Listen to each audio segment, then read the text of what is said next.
iyo bavuze secteur privé canke abikorera utwabo hari igihe abantu bazi yuko ari abantu batari muri leta. Leta burya secteur privé nayo nyene ni umukozi wa leta. D'ailleurs jewe namavuga ko ari nawe umukozi mukuru wa leta kuko niwe mukozi mukuru ahemba abandi bakozi ba leta. Bisigura ko rero mu gutegura imbona kazoza iyo ariko turavuga vision le secteur privé itegerezwa kujamwo igafasha leta kuko yo nibibona neza iri kiraja twe burya tubona amafaranga ariko kandi uko murazi yuko na leta kugira ishore kubaho kugira ishore gukora irakeneye amafaranga irakeneye uburyo le secteur privé rero n'umukozi abona neza iyo ari karaja akabona amafaranga ashobora kuzanana aya mafaranga yaronse nayo ikaza gushigikira imigambi ya leta. Ikindi kintu gikomeye cyane byo tuvuze secteur privé nuko mutuza kumenya ko ariyo ishira hanini mu ngiro imigambi ya leta kuko bavuze kubaka ibarabara ntabwo ari leta iza kubyubaka yubakwa na secteur privé baha isoko umuhinga avuye mu secteur privé. Iyo bavuze iby'ama infrastructure bari ko aravuga ibya internet bari ko aravuga byose ni secteur privé tezo kubishira mu ngiro kandi bateza kumenya yuko secteur privé ariho huzuye ubumenyi bwose kuko burya n'abahinga benshi bava muri leta kenshi baruhukira iwacu kuko murazi ko ari naho tubafata neza cyane kuko twebwe tuba dushaka ko bagira umwimbo batanga umwimbo kwi rero bisigura ko secteur privé ni ikintu gihambaye.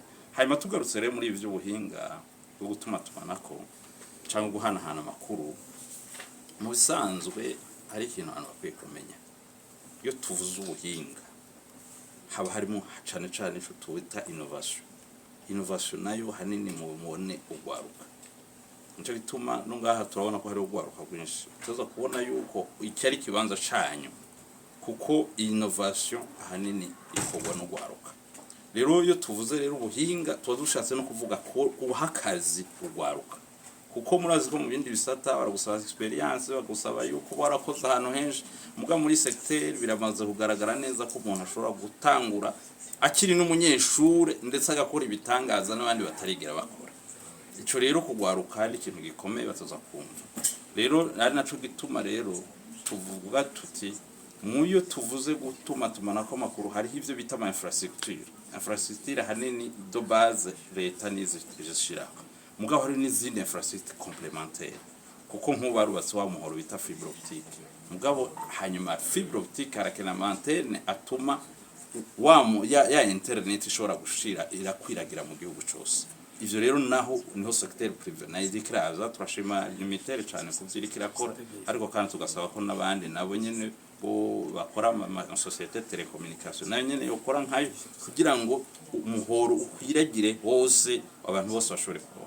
Hanyuma rero y'ivyo rero bimaze kubaho hari ivyo twita le développement des contenus. Les contenus ni kuvuga ama solution canke ama logiciel canke ama plateforme canke ama ivyo muhora mumva ama application. Ivyo rero navyo ni navyo bica bija rero kwinjira mu bisata byose by'igihugu kugira ngo bishobore kuzana abantu bashobore kubikoresha bose.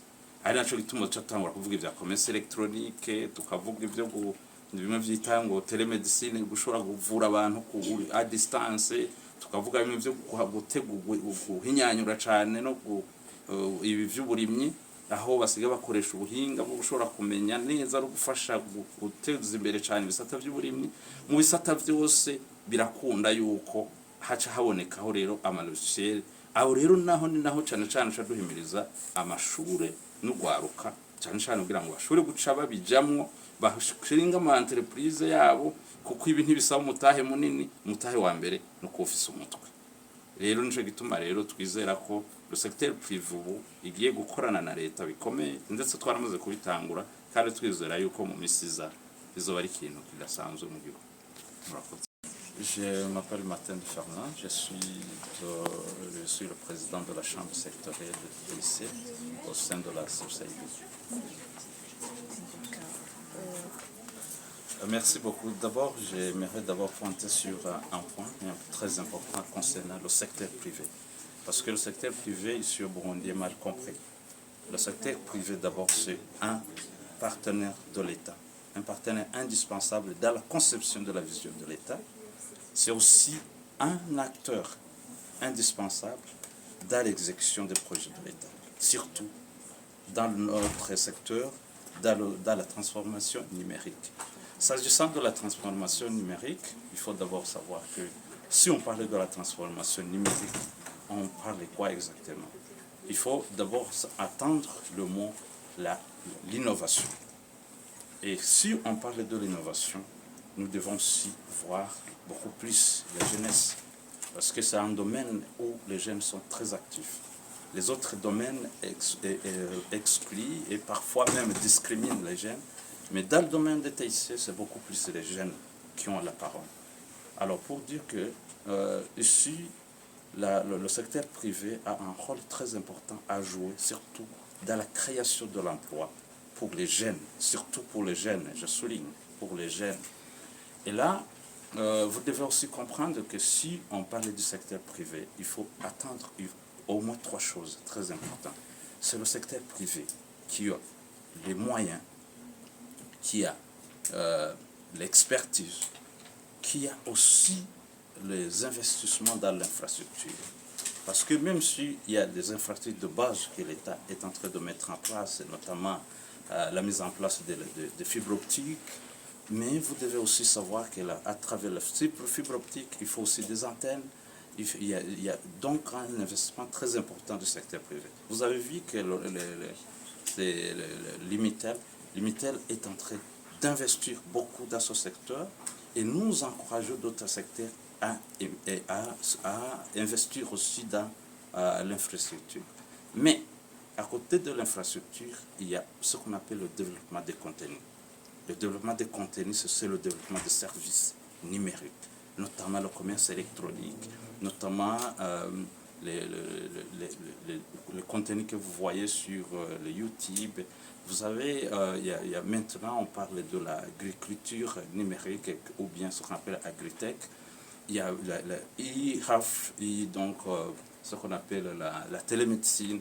Il y a beaucoup de services qui doivent être développés et tous ces services doivent être développés avec des logiciels et des plateformes et des solutions qui doivent accompagner. Et c'est pour cela que le rôle du secteur privé dans le développement de ce service est très indispensable. Hari abadandaza bafise ibidandazwa na serivisi nziza ariko bafise ikibazo cy'uko abantu benshi batazi ibidandazwa byabo. Hari icyo wokora ibihumbi n'ibihumbi by'abarundi bakarara bamenya ibikorwa byabo. Muri menya n'ibi media bakwereka uko bigenza urudandazwa rwawe rukamenyekana kandi n'abakiriya bakarushaho kukwizera no kukwegera. Bafotora ibikorwa byawe bagasigura ubuziranenge bwavyo bakanabimenyekanisha mu bakiriya. Bafotora abageni bakanababikira video z'ubukwe bwabo kuri YouTube kuburyo atakibazo cyo kubura amashusho yabo kikibaho. Abaririmbyi babakorera amashusho y'indirimbo zijanye n'igihe bakanabafasha kumenyekanisha ibikorwa mvabwenge byabo. Abantu bitahuye bamaze kumenya ibyiza byo gukorana na menya n'ibi media. Ikorera mu gisagara ca Bujumbura, komine Ntahangwa zone Gihosha quartier Mutangano, Avenue des Hippopotame ku nimero 49. Ushobora kubahamagara uciye ku 69 763 488 canke kuri 76 ubusa 87 350.